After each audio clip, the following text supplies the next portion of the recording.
Hey, hi, hello, hi. Hey, it's me. It's me, Jeff, from Jeff Has Cool Friends. You saw the title of the show. Boy, I someday I will figure out how to introduce a podcast, and today is not that day. I am very excited to bring my very, very cool friend and guest here. She is a very, very talented illustrator and animator, and one of my very cool friends. Let's give it up for the fantastic Nicole Whitaker, everyone. Woo! I introduced you like you're at a stand-up show. Well, I appreciate the introduction. Thank you so much for having me here, Jeff. I'm super excited. I'm excited. I'm really excited. Like the fact that you were like, yes, I would do that. I was like, oh, oh, great, thank you. You are incredibly talented, and you have this very, very interesting, like line of work that you do. And I really want to know more about this because I am incredibly stupid when it comes to animation. As much as I love animation, I sort of live in this world, but in a secondary way, and you live in it in a primary way. So I'm very excited about that. Yes, I'm completely obsessed with animation. Something I've wanted to do since I was a little kid. I've always been really passionate about the arts and music. And to me, film and animation is sort of like a combination of all the wonderful things that we can make as artists and as humans. We have music, we have dance, and all those things can be incorporated into animation. Are you from the Los Angeles area originally? I'm originally from New York, from Brooklyn, and I moved to Pennsylvania when I was a kid. So the hotbed of animation. The hotbed of animation. That's why you're like, I got a fantasy. What part of Pennsylvania? In the Pocono area. Oh, okay. Yeah. Ooh, nice little. Not the hills. Yeah. I grew up in that whole area where they have the heart-shaped bathtubs and Lovers Resort. Beautiful, beautiful area. Lots of great skiing too. Very, very Dirty Dancing location vibes there. Very much so.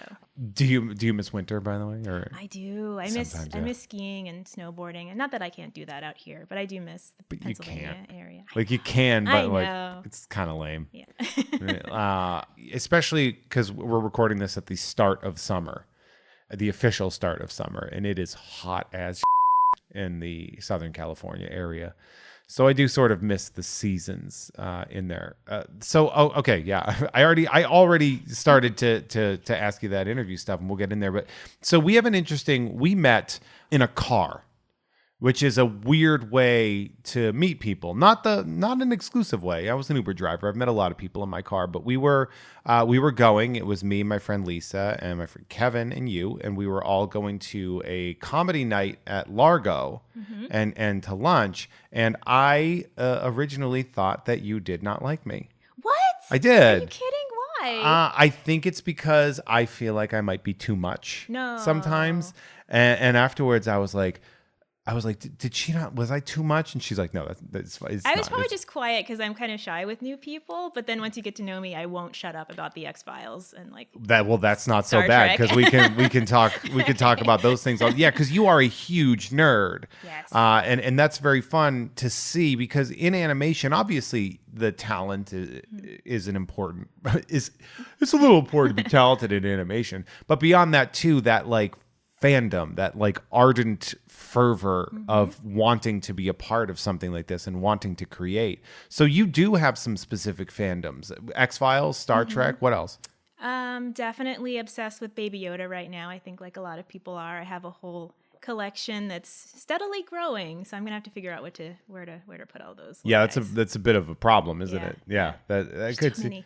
There's a lot of stuff. What's funny is we were given a piece of paperwork saying that we were not allowed to call him Baby Yoda. When I was at Sideshow. They were like, you will call him Grogu.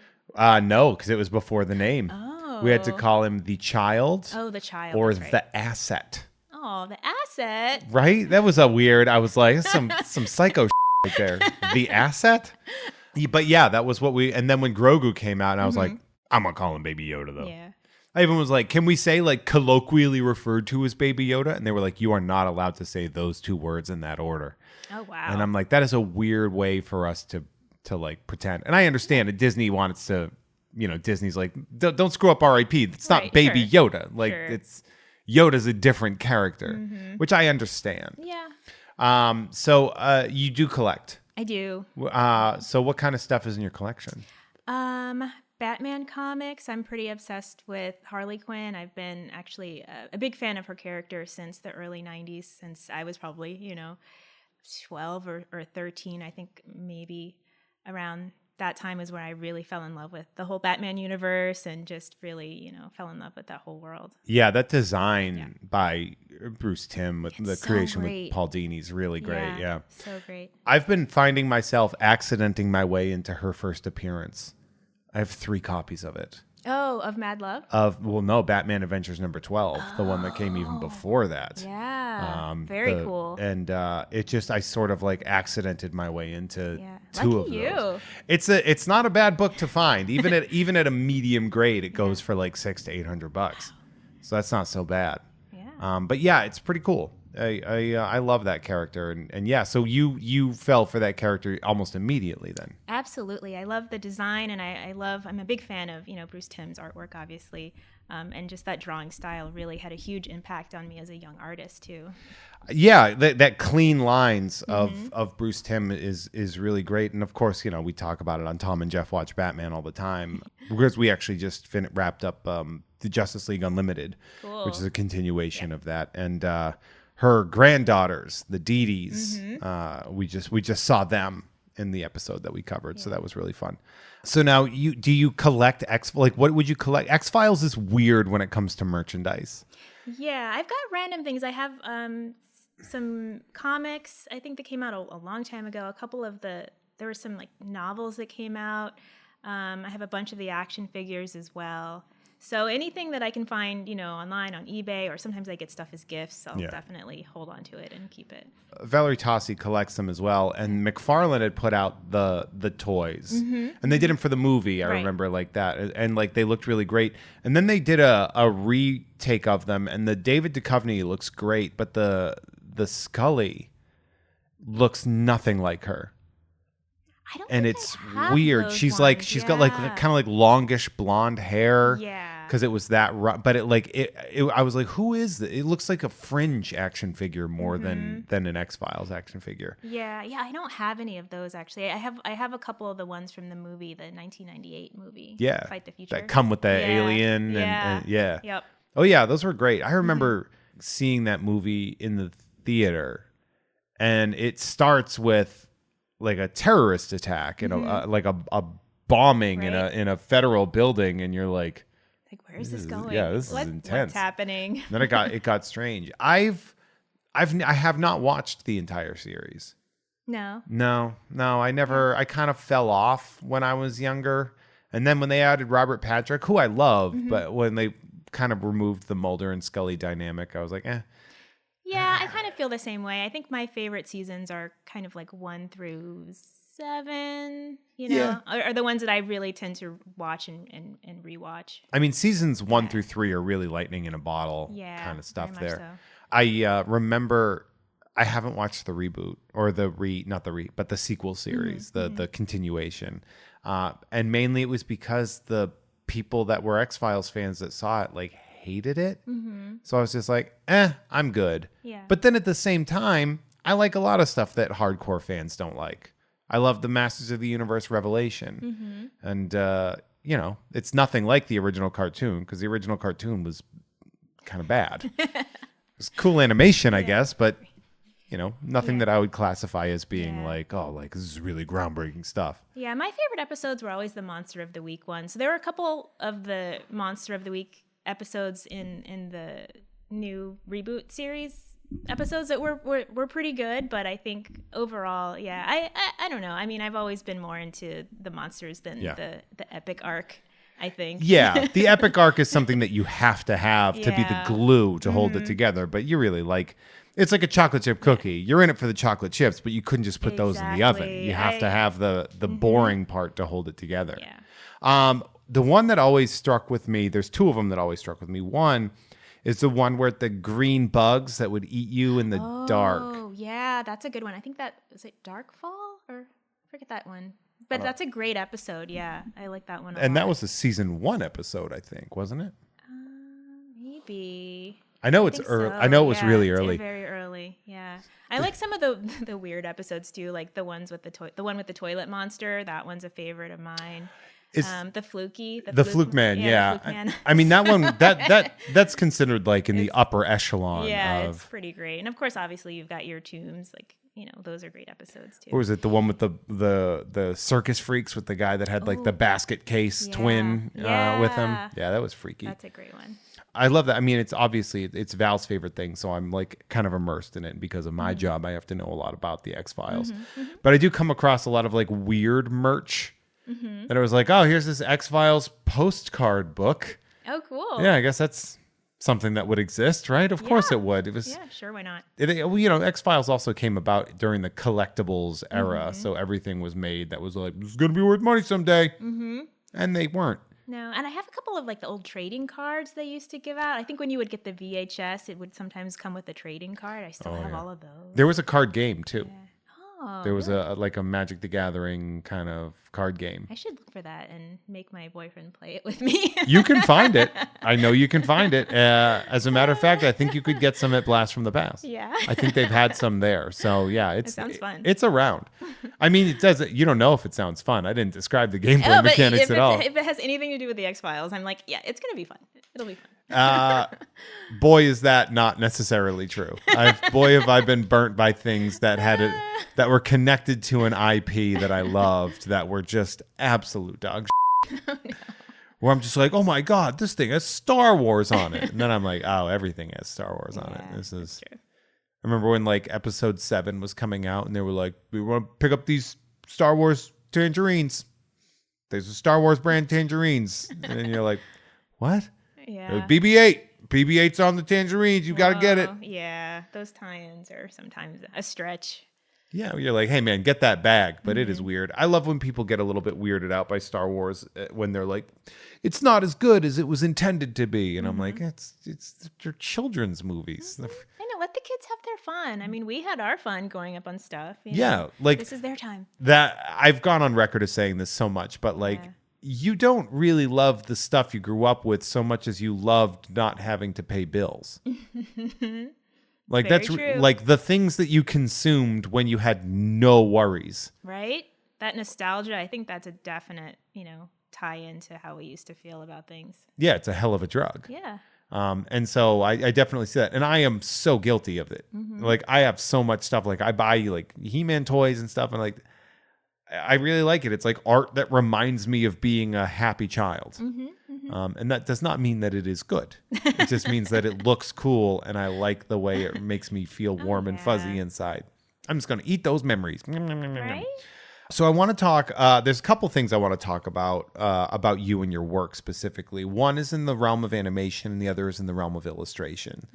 Because when I was researching you, and I want to talk about the illustration aspect first, because I feel like that's the first step you do before you get into the moving illustrations. So you have a couple of book series that you've worked on. They are definitely designed and intended for, I'm going to guess, younger Black girls. Yeah, I definitely saw that there was a place in the industry and the world for more representation when it comes to children's books, and have been fortunate enough to have been offered these projects that I think hopefully will reach lots of children and definitely make like little Black girls and little Black kids feel seen, because there are more books out in the world for children featuring main characters that are either trucks or cars or animals than there are children of color. So that was really important for me, as representation being very important right now. First and foremost, very impressive work. As I looked through it, and I've seen the books. I've flipped through them myself and everything like that. And you're right; it's so important. It's such an underrepresented group, and it seems that your career, you're being able to make a living doing the thing that you love, while also doing something better for society, which is like really the triple crown of a career. Yeah, I feel very fortunate and humbled that I'm able to do what I do. Growing up, it was super important to me as I got older, seeing how few books I had as a child, represented who I felt I was in my neighborhood and the kids that I knew. So I really wanted to make an effort when I started working to make a difference and change that. And I think you have. Because I want to take a look. I'm gonna describe some of these and talk about them. Now, the first ones I want to talk about, because they're sort of outliers on that, but just the property that you're working with. The Disney Princess series, you worked on Ariel and the Seawolf, as well as The World Is Yours, which are two. I mean, I'm going to guess that The Little Mermaid was not something that you missed as a kid. Like, I'm pretty sure that was like right up your alley. Oh, yeah. I actually remember my dad taking me to see that as a kid, and the huge, huge impact that film had on me. It's pretty much really inspired me to become an animator, actually, because I just fell in love with the moving drawings and wanted to know how they made it, how they did it, and be a part of that process, that the whole magic making process. There is like, yeah, because when you look at it, it's what like they consider like The Little Mermaid to like The Lion King. Mm-hmm. That seems to be like the series of can't miss. Yeah, the golden age. The bangers of the new golden age. The new golden age of Disney, right? Because you had Little Mermaid, mm-hmm. Beauty and the Beast. Then you had Aladdin. Mm-hmm. Then you had was it The Lion King right after Aladdin? Yeah. Yeah, I think so. And then 94. We saw the shift from there get pushed more towards sort of like historical, like you had Pocahontas, you had mm-hmm. Mulan, Hunchback of Notre Dame, mm-hmm. where they were taking more specific mm-hmm. historical events and things and pushing those. But yeah, that golden age, you take those 4 movies from Little Mermaid up to The Lion King, and they become this massive powerhouse of formative things. So I thought it was really interesting that you got to work on the Little Mermaid property. Yeah, that was huge for me. I love the character so much. She really has this drive to explore and to go beyond what people think she's capable of and explore new worlds. And so I think her character was always super inspiring to me as a kid. So getting to illustrate her in this graphic novel was a huge deal. And I'm just super proud of the work that we were able to do for that. Now, as a follow-up, you did a little golden book Mm-hmm. based on the life of Misty Copeland. Yes. Who is a premier dancer. Mm-hmm. How do you work on something like that? Like, have you met Misty Copeland? How does that process work? I was just approached by the publishing company, and they were familiar with my work and asked me if I would be interested in illustrating this book about her life. And I was just floored because I've been a Misty Copeland fan since I was a little girl. Watching her grow up and follow her dreams was really inspiring to me. And I think we're pretty close in age. So, when I was 13, seeing this girl who was 13, 14, just, blowing everyone away with her talent was just something that really inspired me to push myself to be a better artist as well. So when I got the chance to illustrate this book about her, I was just super excited and wanted that passion and love for, dance to come through in the book. When you were doing that, like how much of that was you studying the fluidity of that form of art while you're doing your form of art? I did do a lot of research to try and get the dance poses correct. I did not meet Misty in person, but I heard that she and some other dance experts did take a look at the drawings to make sure, the feet were in the right position. And I wanted to make sure I got it right. So any kid or anyone who would read it would know immediately, oh, okay, that's, this position, that position.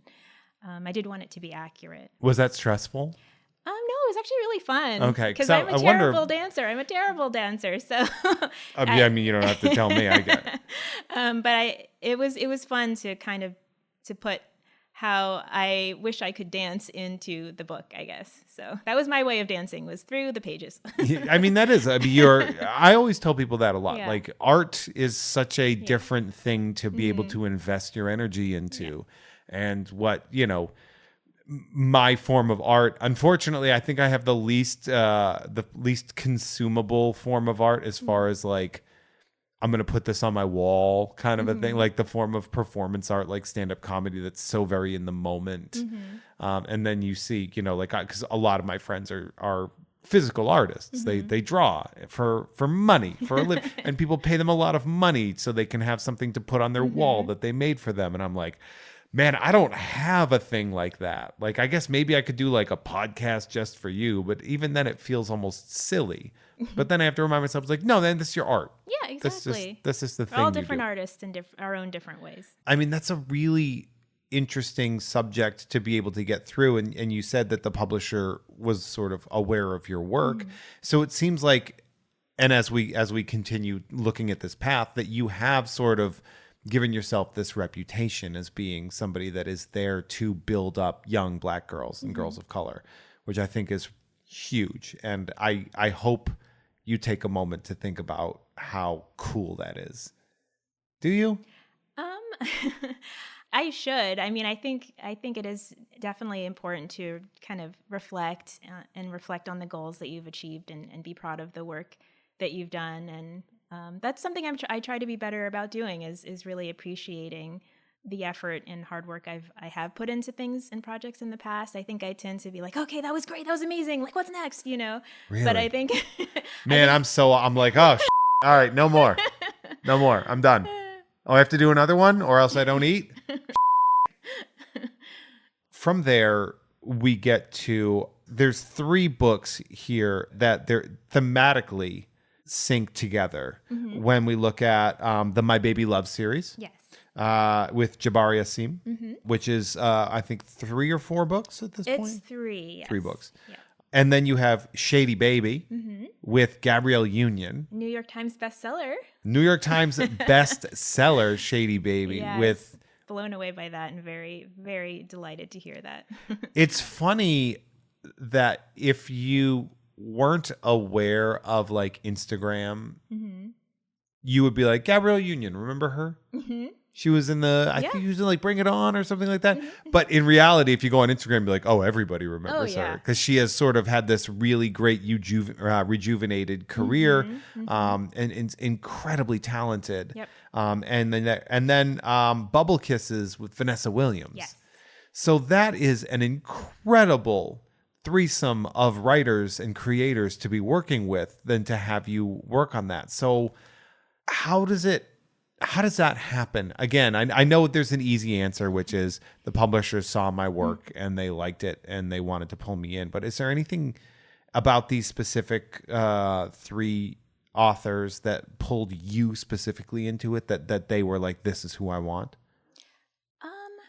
I think they found me either on Instagram or Twitter, probably through the Drawing While Black hashtag that went viral a while back. So I think they were looking for, some Black creatives that maybe hadn't broken through to a big project yet. And my work, I guess, popped up and it resonated with them. And I think our mission statement, our goals kind of aligned, where we do want to make sure that every kid feels seen, every kid feels represented.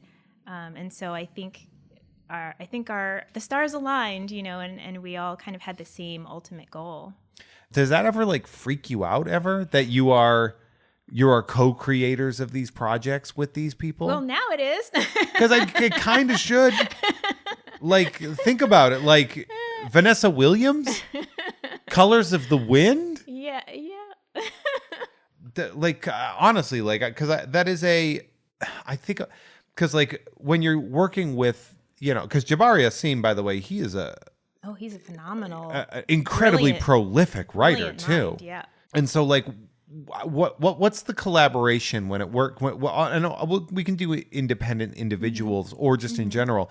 What's the collaboration process when you're working with people that are sort of that busy and intense and constantly creating? Like, how much contact do you have with, say, Gabrielle Union or Vanessa Williams or Jabari? Actually, usually illustrators and writers aren't that much in contact. I think I've been in kind of an unusual situation where sometimes via Instagram or email, they will reach out, to me, and we'll have a quick chat or just say, hey, I really enjoyed working on this project with you. But there really isn't like a huge conversation that goes back and forth typically. I usually just get, the manuscript and I'm like, cool, thank you, this is awesome, and then I do my sketches and send that in for approval, and then I'll get notes back before I go to like a final line and final paint kind of thing. But there isn't a whole lot of contact. I mean, I usually, Jabari, I think we've emailed back and forth a couple times and I've just gushed, it's so great to work on a book written by you because they're awesome. You know what I mean? Yeah. Have you met? No, Yeah, but I haven't met really any of the authors I've worked with, except for maybe one or two, because I think they happen to be in Burbank, honestly. Yeah, that's fair. Yeah. I mean, because I wonder about that too, where it's like, would there be like a signing, a book Right. signing event or something like that? Exactly. And then and then you start to wonder, what would Barnes and Noble at the Grove having Gabrielle Union there, and they're like, would they bring you on, or would it be like that would be cool? that would be cool. That would be amazing. I would definitely go. I mean, I would hope so. Because that is really interesting because it is such a collaborative work. Yeah. I see it in comics all the time where, the co-creation is so very clear that it's like, oh, it's not just one person that did this. It is two people that work together. And I'm going to assume that when it's somebody like a Vanessa Williams or a Gabrielle Union, that they have a very specific goal that they want. Right, exactly. And in that case, like the manuscript is pretty much finished. Like I really don't have any input typically on the writing side of things. I'm the visual only. Yeah. But man, that's got to feel cool, huh? Very. That you're bringing these people's vision to literally their vision to life. God, that's cool. I'm thinking about it, and I think about how I might be a bit intimidated by it. But at the same time, like that satisfaction of having that thing when you're done. Yeah. That's so cool. Yeah. I want to talk about animation. I do. I really do, because this is really, I'm fascinated by this. What I'm going to do though is, I don't know if you know this, but if you are listening to this for free, thank you for listening to this for free. I appreciate each and every one of you a whole lot. You know who I appreciate more, though, is the people that go to patreon.com/JeffMay, and they get early, uncensored access to these episodes with bonus content, blah, blah, blah. You guys know the drill. But also, if you join the producer tier, I say your name out loud, and it's usually whatever humiliating name you want me to say. And there are some of them. There are definitely some of them. So I'm going to give a massive shout out to my producers. And again, if you want to go to patreon.com/JeffMay, JEFFMAY, one word, you could have your name read by me. So shout out to Aldo Vargas, Jared Ruiz, Nolan Void, Ricky Cilantro, Big Booty Boy 42069.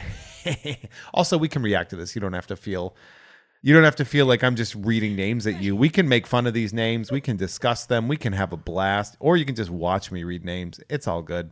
Shout out to the most well-prepared dead guy. I'll never understand that name, but I'll always respect it. Jumping rope, still a sport. Jeff not liking it, still a fact. That currently true. I messed my leg up, and it's a problem. Because it turns out I am 40, and my body's like, nah. So I went for a run yesterday and did like a short one. But it was after I was spent the whole weekend standing up, and I had then done Monday, Tuesday, Wednesday workouts. Or no, I even took Tuesday off. Yeah. So I was like behaving. I was like allowing myself to rest.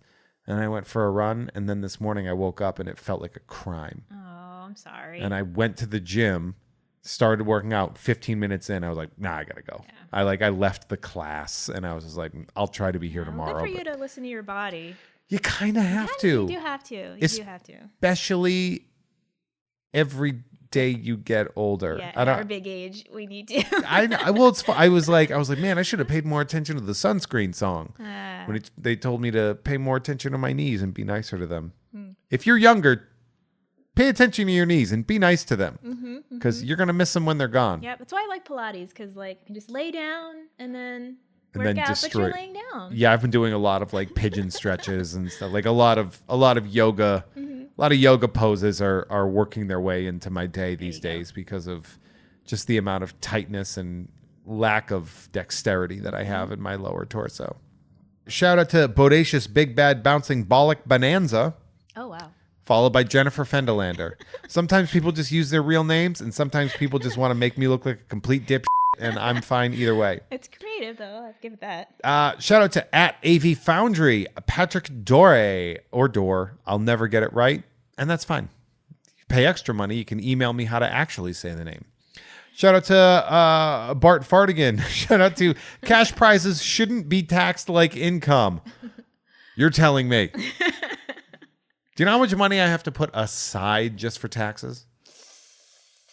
Oh, about 126 grand. What? Yeah.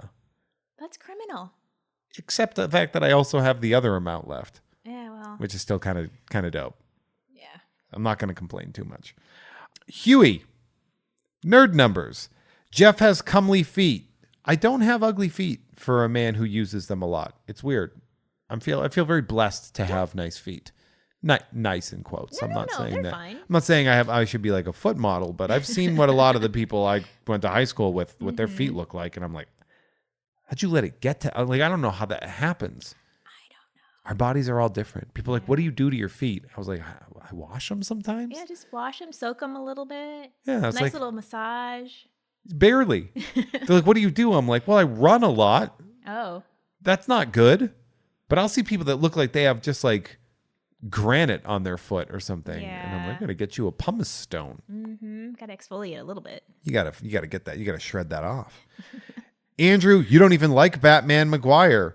Rudy, Daft Punk has an anime Rueda. Well, what? What? I mean, the One More Time video was anime, wasn't it? Oh, I guess. I think it was.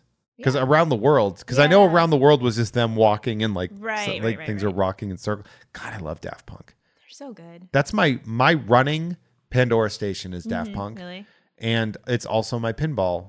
The music I listen to when I play pinball is a Oh. Daft Punk Pandora station. Yeah, that's a good choice, actually. Yeah, that makes sense. It's a boxing choice. My old coach. That's what he made me listen to. Really? Yeah, because it was either that or disco. Oh. And it was, 2000. Yeah. So like the options were pretty clear about Yeah. if I was going to listen to electronic music, it was like Daft Punk, Chemical Brothers, Crystal Method, Prodigy. Right. Like it was that very specific turn of the millennia Yeah. electronic music that you think of. When I used to run, well, that was a long time ago. When I used to run, I would always listen to Aaliyah. That was like the only thing I could run to. Just one of them days. Yeah. I get it. Jeff hates competitive fun. You're going to get a lot of JHCF. You get it. You get acronyms. Shout out to Goji, Gregarious Gregorio. Odessin Molotov says, please support Ukraine. I've lost too much family already. Oh, that is dark for a comedy interview podcast. But hey, man, I'm so sorry about that. And I don't know how to respond to that. Yeah. Way to bring it down by telling us about the tragedies of existence. No, I hope everything's okay. Gerard Ruane. Farty Marty tried Jeff's egg-based diet, and all he got was this stupid nickname. You an eggs fan? It's a really divisive food. Like chicken eggs? Yeah. They're all right. Yeah, I know. Some people just medium on them. Yeah. I'm a big fan of eggs, but I know a lot of people, they don't like them. Yeah. It's a bummer. I get eggs from the farmer's market. Ooh, now that I do get excited about farmers market eggs. Those Those are good. The yolks are like orange. Yeah. I mean, it looks like like literally an orange. They're delicious too. Lisa Harden, our co-friend and my co-producer at Mint on Card, I was like, I'm going to bring you some eggs from the farmer's market, the Larchmont farmer's market. She's like, they're just eggs. I'm like, oh, no. And I brought them and she was like, holy shit. It's like what eggs should taste like. What Yeah. they're supposed to taste like. Yeah, I like that. Shout out to the guy who played JJ in Barry Gordy's The Last Dragon. Speak of the devil, shout out to Lisa Harden, Jessica Robertson, Silius Ruby, The Digital Phil, The Ghost of Dave Thomas, The Great Radvertising Scam, a Jeff May joint. That is a reference to the fact that I have a podcast coming out called Radvertising, and it is taking me a while. I got to get Dan Cortez on that show. I really got to get him. He's a tough guy to nail down, though. Is he? He actually is. You'd be like, Dan Cortez, what's he been up to? Kind of a lot. Busy bee. Really trying to get him on there. Shout out to Aaron Meyer. El Celdo asks, who's your favorite Robin? Oh. I got to be honest. I came up on Tim Drake. Tim Drake was the Robin that I think resonated with the most. Do you have a favorite? Dick Grayson, Jason Todd, Tim Drake, what was it? Stephanie Brown. I don't know if I really have one. Damian Wayne. I honestly haven't really thought about that much. I'm just so obsessed with Harley Quinn. I think that's kind of like where my thoughts usually go. Like a mini Harley Quinn then. Yeah. Fair enough. I hosted a panel with Jimmy Palmiotti and Amanda Connor. And I'm assuming you know Amanda Connor's work. During the panel, somebody had left some paper up there. Yeah. And she just started drawing and drew a Harley and Power Girl full 11 by 17 wow. in color. What? and just gave it away at the panel. And there Oh was my like maybe gosh. 25 people at Yeah. that panel. Yeah. And that's like a $2,000 piece. Yeah. Oh wow, that's amazing. I was watching it, I'm like, can I have that? No, I'm working. Fair enough. Oh, that's so cool though. But Wow. yeah, I was blown away. In Soviet Russia, we have cool Jeffs. It was me, Jeff. I've been giving you $10 a month since the beginning so you could afford more gas station Pop-Tarts, keeping you sluggish, just slow enough for me to steal Christmas. Oh wow. Gas station Pop-Tarts are my one of my top road trip foods. Oh, okay. Do you have a thing like your gas station food? I do. I like those like little cheesy puff things and coconut water. Coconut. Oh, I tried coconut water. I couldn't do it. I like the pink one. That one's my favorite. I don't know either. It's so thick to me. I'm like, that's too much for me. I also like a pizzeria pretzel combo. Ooh, yeah. That's a good one. The pizzeria pretzel combos. That's good. Cronenberger Meisterburger. Where's Clawful? It's my He-Man guy that I like. He's a lobster man. 3 Jacob Tremblay's in a trench coat sneaking into an R-rated movie. Parker Aylesworth is not that tall. He has fake legs. Shout out to Christy Salinas. Shout out to Kale's only true purpose is as the garnish at a 1996 Pizza Hut buffet. At the Pajamarai on Instagram for pictures of my feet of strength. Shout out to Verbose Minimalist. Adam Warlock, he wants your soul. Ass of Bass. The Local Man at Gavin _not with 2 T's. Jen, be earnest, enjoy what you love. Nicholas, Personal Pan Pizza. Fabian, several Pizza Hut references in this week's episode. What's your favorite garbage pizza? Ooh, that's a good question. I love buffalo mozzarella and then You're talking about basil. nice food. Let me Garbage rephrase. If you had to go to a garbage chain, we're talking your Pizza Huts, your Papa Gino's, Well, I your grew up Papa on Pizza John's. Hut. I mean, I think a lot of us did. Was Pizza Hut what Yeah, you it grew was up with? Pizza Yeah, Hut, yeah. that's fair. We had we came like our area. We didn't have a lot of chain pizza places in our area, but we had 1,000 Greek. Like I grew up on Greek pizza, which is so different than the Italian style. It's weird because it's like pressed cold dough with that olive oil brush on the top, so it's like a very hard crust. Yeah.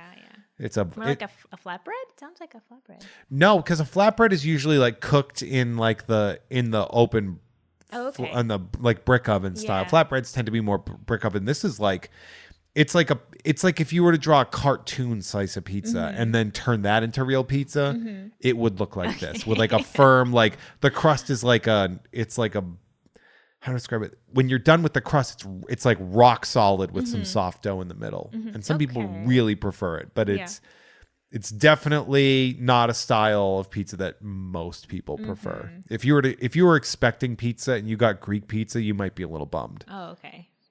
Michael Wells, Squatch and Clippy are Jeff's closest friends. Jeff may convince me to quit Twitter, and you should quit too because it's awful. Fair. Yeah.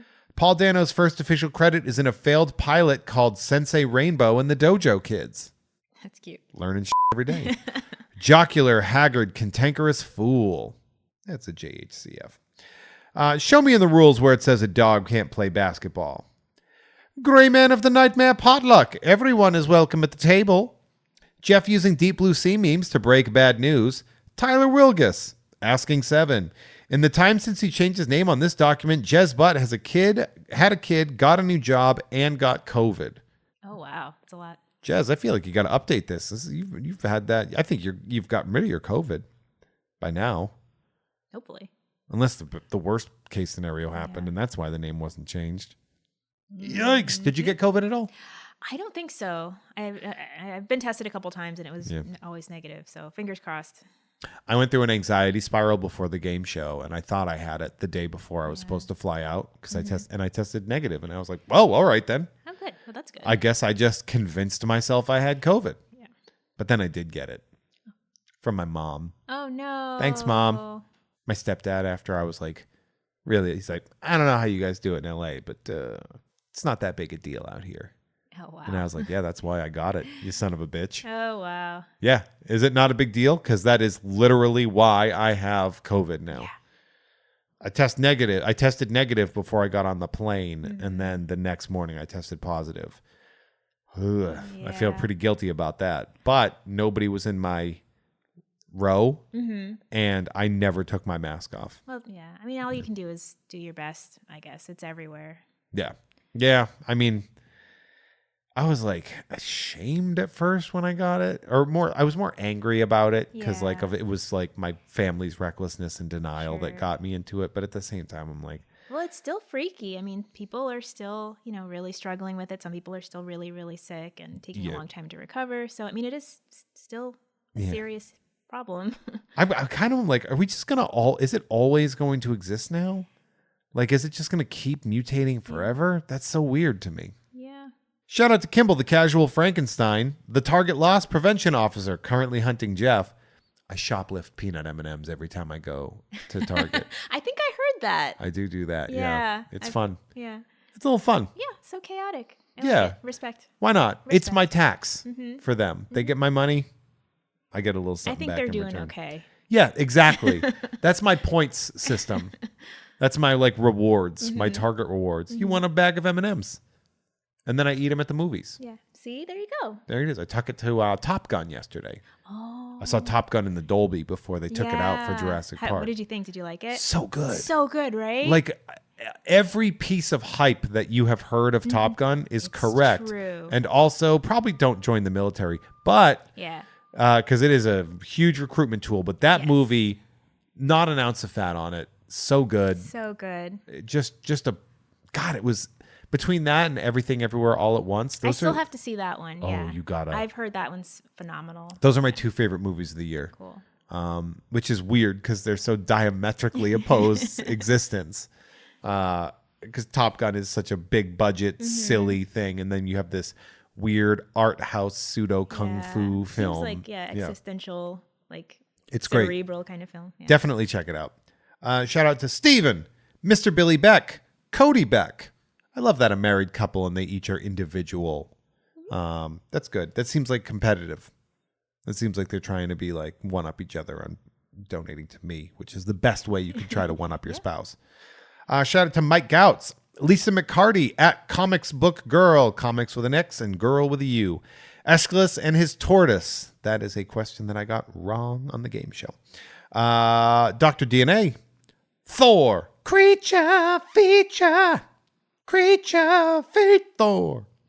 Long story behind that one. The scene in Meet Joe Black where Brad Pitt dies. I'm never going to have a history podcast, you little so stop asking. Radvertising, technically a history podcast, I guess. Mackenzie, Sisyphus may be happy, but he's in a CrossFit, so chill. Instagram and Twitter's Bob_of_skull. Bring back Pepsi Blue. Do you know what's Pepsi Blue? Was it like blue raspberry or something? If that's the case, I remember, whoever wrote this is disgusting. Yeah, that was a very popular flavor. Yeah, it's a berry flavored soft drink. A berry cola fusion. That's from 2002 to 2004. I was going to say, sounds like early 2000s. Short window there. Yeah. That is a very short window for a very specific reason. Oh, it looks like they got it back. They brought it back in 2021. So I guess they did bring it back. But should they have? Was there a soda that you love that doesn't exist anymore? No, because I like normal flavors, like 7-Up. 7-Up, yeah. Lyman. Classic Lyman flavor. It's classic. I used to be a big Sprite guy, and then just Dr. Pepper took over. If I'm ever going to drink soda, it's going to be a Dr. Pepper. Really? Unless I have no other option to drink any. Like sometimes you're at someone's house and they don't even have water. So you're like, well, I guess I'm having a Diet Coke. Yeah. Well, and I'm old now, so I like ginger ale. So that's my... Oh, look at that. Without even having a tummy ache. I'm going to have a ginger ale. I'm going to have a ginger ale. I'm going to have a ginger ale sober.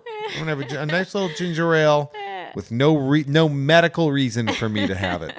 That is straight. That's a weird... I think it was because it was a comfort drink when I was a kid. Because you're sick, you're at home. You get your saltines and your ginger ale and your chicken soup. With saltines, right? So I think it's like a nostalgic beverage for me. Whenever I come out of a fluish situation, like any time where it's like I don't eat for the first thing I do is eat a sleeve of saltines. Yeah.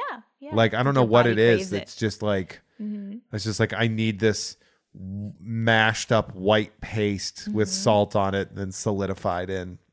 Yep. I love a A saltine. little saltine ball in your tummy. Saltines with butter.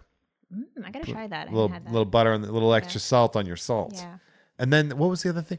Oh, my mom used to do this trick where she would put chocolate frosting on a saltine. Like And salty sweet. And it tasted like peanut butter cups Really? because the salt from the cracker Okay. and like that kind. So it would like Yeah. mix in and it would taste like a peanut butter cup. Interesting. Yeah. I'll have to try that. Try that. Chocolate frosting on a saltine. Or don't try that. No, I'll try anything with chocolate on it. We grew up with not a lot of money. So there was a lot of like jury rigged foods that we would eat together where I'd be like, oh, did you ever have, peanut butter on a hot dog bun? And everyone's like, no. But that's where, like, that creativity, that's where, like, the delicious recipes come from. Oh, yeah. I would say so. Yeah. Yeah. We would figure some stuff out. I used to throw the weirdest I would do like things like I would take a spoonful of peanut butter or I'd make a peanut butter sandwich and then sprinkle hot cocoa powder on it. Yeah, that makes sense. It wasn't good. Really? I No, think because it was be. just like powder. Okay. You're eating like, Yeah. it would be like eating chocolate flour. Like it's not what you'd expect it to Right. be. It's like the cinnamon challenge of sandwiches. Oh, okay. It just Yeah, I can see that. I guess. Dries out your existence. Shout out to Lemming Malloy, Norm from Cheers, Burrito Mouth, Dan Hackroyd, and hey, as long as we're bringing back Pepsi Blue, let's bring back the Bigfoot from Pizza Hut. Remember the Bigfoot pizza? I don't actually. It's just like a big giant square. Okay. And they were like, it's huge. Yeah, like Right. family size. And we were all just like, yeah, but you could have, it's not like that big a feat. You guys work here. You can make as big a pizza as you want. Yeah. You do whatever. I remember the Bigfoot pizza.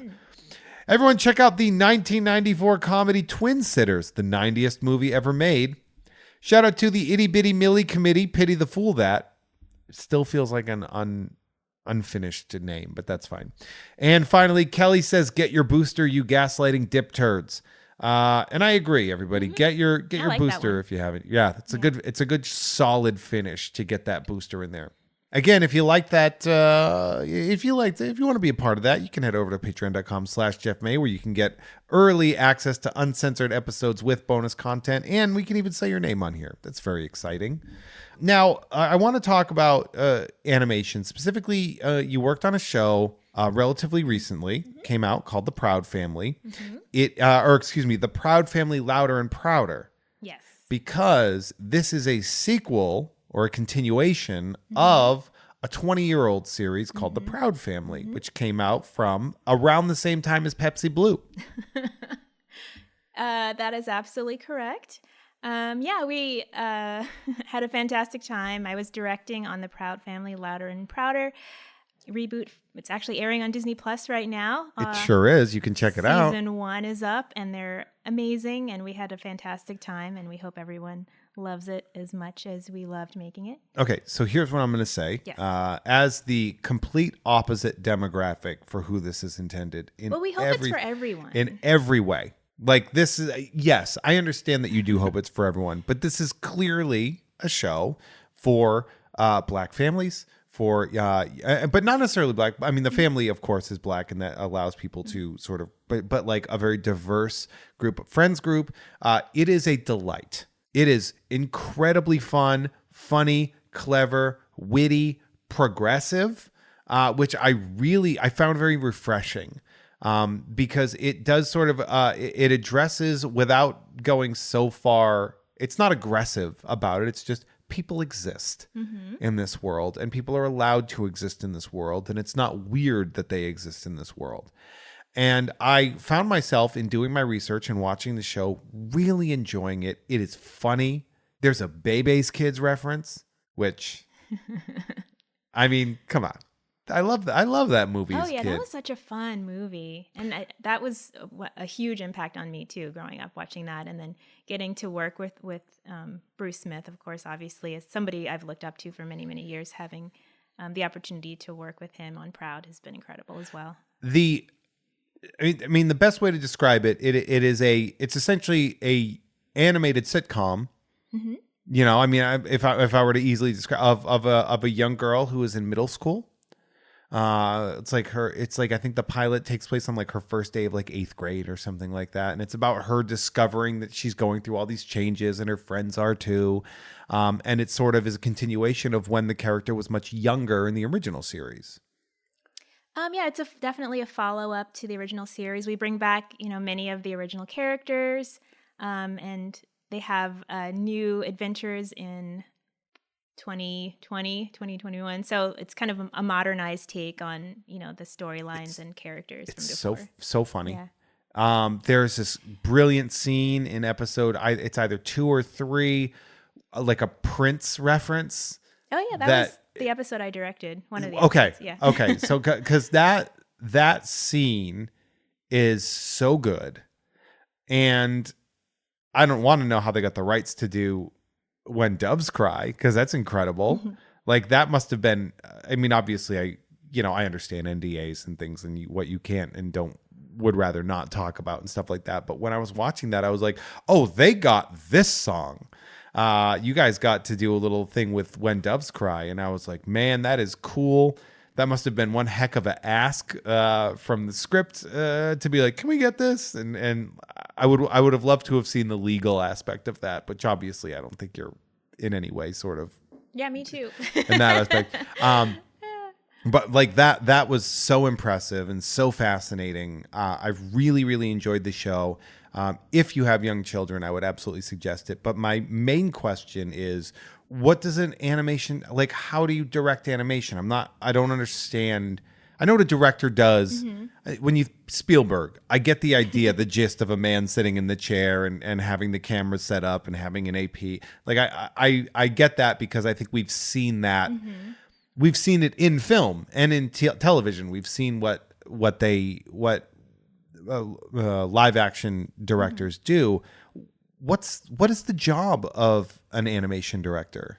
Well, it can vary, from production to production, but I can say, for us, I was given a script basically, and it was a finished script, and just reading through it and becoming very familiar with every page kind of front to back until it was sort of, a part of my soul and a part of my brain. So I knew the script back and forth, and then I would break down that script with my board team, kind of going scene through scene, what character's doing what. In that way, it's kind of like live action sometimes where you're like, okay, I need to give this character some business so they're not just talking heads. They're not just standing Board here. team is storyboarding. Yes. Okay. Correct. So, we kind of figure out, okay, what's the action here? Is the character making a cup of tea, for example? And I think that's something that kind of can be similar to live action. Obviously, and all of these little things need to serve the story and need to be character driven. So we keep that in mind as well. So I'm working closely with my board team, my board revisionists to bring this, story to life and hopefully, it's a fun and inspiring story and will make the audience either laugh or cry or, feel connected to these characters in some way. And I'm also working closely with the art director. We had a fantastic art director. Shout out to Eastwood. But just working with the... Wow, you got Clint Eastwood? He does everything, man. This is another phenomenal Eastwood. Yeah, that's awesome. But yeah, he was really great, and just figuring out, the lighting for each scene, making sure that all of the characters that we needed to design were designed, and his color styling and just beautiful choices he's made that really serve the story. So just kind of working together as a team and trying to make the best show we can make. The style is very interesting in the show, and it reminds me of a much more polished, and when I say reminds me of, I'm not saying like spiritually, but visually. I don't know if you remember the show, because it didn't necessarily look great at the time, but what stuck with me, I see in that is, did you ever see Hammerman when you were younger? The MC Hammer cartoon. It was very angular. Yes, I remember that. And wow. and some of the animation was it was Saturday morning cartoon. It was a little bit clunky, but I always remember that it was very angular and very very stylized. Very stylized. Yeah. And I think when I was a kid, I didn't, you don't necessarily appreciate unique style the same way. When you're a kid, you're like your macaroni with butter and you want it everywhere you go. So it's not that much different. And that's a lot of like when you look at the cartoons I grew up on, it's like He-Man and Thundercats and G.I. Joe. It's all like the same guy in a different outfit, kind of a thing. That to see something that stylized, and then I see some of the energy in that, of course, being its own thing, but it did remind me of something in animation. It brought me back to that and gave me more of a respect for taking that visual style, and that animation has really grown, especially in the last 20 years. Yes. Is there a style that I would say, not counting the style of the Proud Family, so we'll pull that one out because obviously that's the easy answer, is like, yeah, that's the style. Is there a style of animation, like what animation did you grow up on that really sort of influenced you specifically? I'll pull Disney out, and I'll say we won't talk about the Proud Family. Well, I would definitely say the Batman animated series had a huge impact on me. Bruce Timm's work, and Mad Love was one of my favorite comics growing up, and I have a collection of Batman comics now. What do you? I actually got I got a huge bunch of them from a friend of mine, actually. So I'm still kind of going through them and like finding little gems, and there's a lot. I can also help you, by the way, if you ever need help. Like, absolutely, feel free to let me know. Yeah, I would appreciate it, Ken. If you're listening, thank you so much. I'm still going through all those comics. Shout out to Ken. Shout out to our friend Ken. Is Ken like a collector, or did he work with? He's a college buddy. Yeah. Oh, okay. Oh, that's cool. So does he work in illustration and animation? Yeah, he's a storyboard artist. Oh, perfect. Yeah. Shout out to Ken. Yeah. I love that. Have you worked with Ken before? No, but someday that would be dope. Yeah. I think you could be able to do that, right? That'd be really fun. I think as you push forward and work more into the directing with animation, you do get more of a decision on who you work with. Is that right? I think so, yeah. And you definitely have the people that you want to keep in your inner circle that inspire you and hope that you inspire them, and kind of have that great connection and a common goal. Like Ken. Yeah. And that common goal is Batman. Exactly. So these Batman. So Batman the animated series. Anything else? Oh yeah, I'm a huge Mary Blair fan too. I think most people that know me know that I am just completely inspired by her. Also hugely inspired by Ivan Earl. Both of them were artists in their own right, but also very prolific artists at Disney. I know we were supposed to take Disney off the table, but I just can't. Yeah, well, because it's funny because you're giving the names of specific animators, and I don't think anybody listening to this other than Ken is really going to be like, oh, totally. Like, give me like a property whose animation style really speaks to you. We got Batman the animated series. So, are there other properties that really formed you, and even at a younger age? If there was like I really dug Garfield and Friends or something, like some people, you'd be surprised what shapes people into doing the things that they love. I remember a friend of mine was talking about the being inspired to draw by the Beetlejuice cartoon. Oh yeah, that was a cool show. It was a cool looking show too. Yeah, those designs were great. I remember loving Roger Rabbit growing up too. Oh right. There were some really fun styles there. Not yet, the new one. It's great. Yet. Yeah, it's really great. It's on Disney Plus. You should get a Disney Plus account. Believe me, I I do. I have one for sure. Yeah, it's in my queue. I just haven't gotten to that one yet. It's definitely worth the 2 hours. Yeah, okay. It's really fun. Cool. I remember as a kid for Christmas in like 1988, my mom found me a Roger Rabbit plush. Oh, nice. And she was like, I had to hide it in my jacket while I was shopping because people were like, it was like the Cabbage Patch doll of the time. Hot ticket item. And I kept it for a long time. I loved that thing. Yeah. God, Roger Rabbit was so good. That was such a great film. I think that was the first movie I saw, and I was probably like 6 or 7 when I went home and was like, I need to draw these characters. And I just remember trying to draw like Jessica Rabbit. Just, as like a 6-year-old kid, like, wow, that was like the coolest, most beautiful like character I think I've seen. Same, but for different reasons. Yeah. I feel like maybe we had different, we had ulterior motives. Who knows? Who knows? God,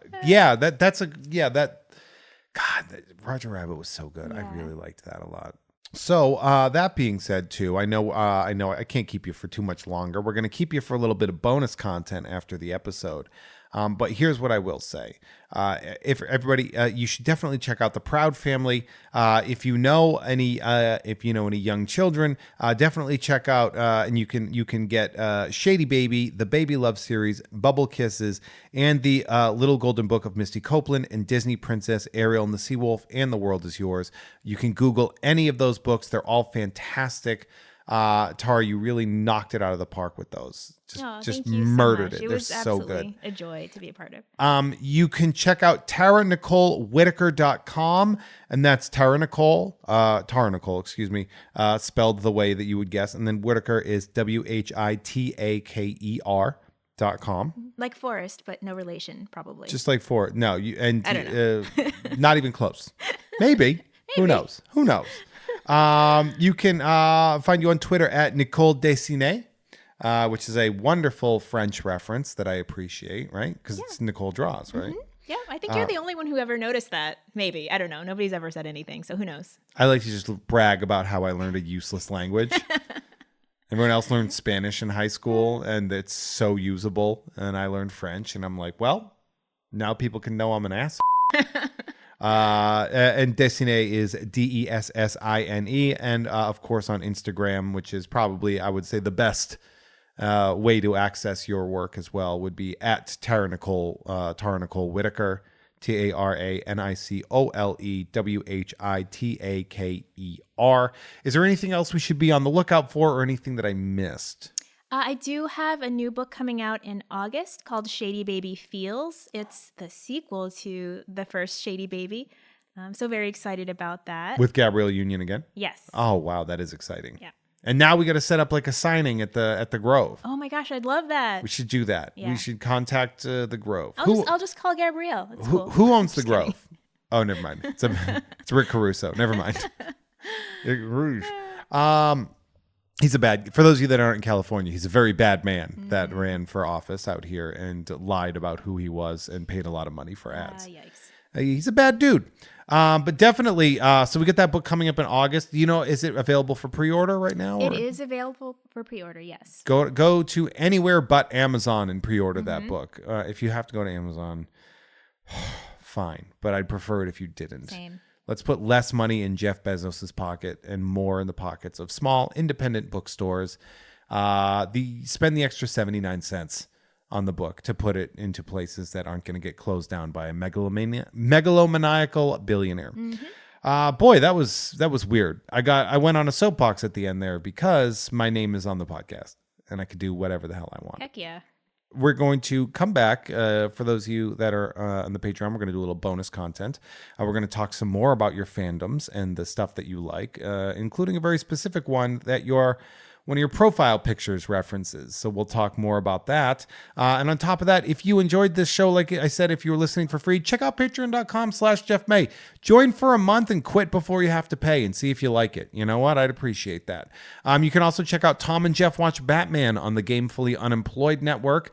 You can also check out Unpopular Opinion and You Don't Even Like Sports, a sports podcast for people who don't like sports, both on the Unpops Network. You can find me at Hey There Jeffro on Twitter and Instagram. You cannot find me on Facebook because I don't want you to find me on Facebook. Leave me alone. That's for my parents to say stupid to me. I love each and every one of you, and I so greatly appreciate everything.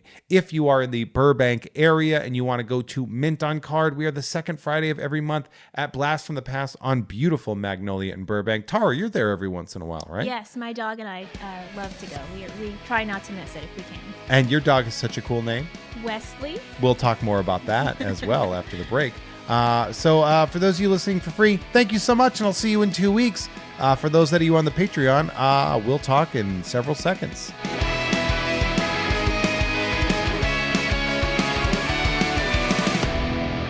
Hey everyone, our artwork is created by Justin T. Brown, who can be found at Artness by Justin Brown on Instagram, as well as artnessbyjustinbrown.com. That dope music you heard is by Troy Nababon, available at Troy Nababon on Instagram, as well as at troynababon.com. Nababon is spelled Nababan, and boy, does that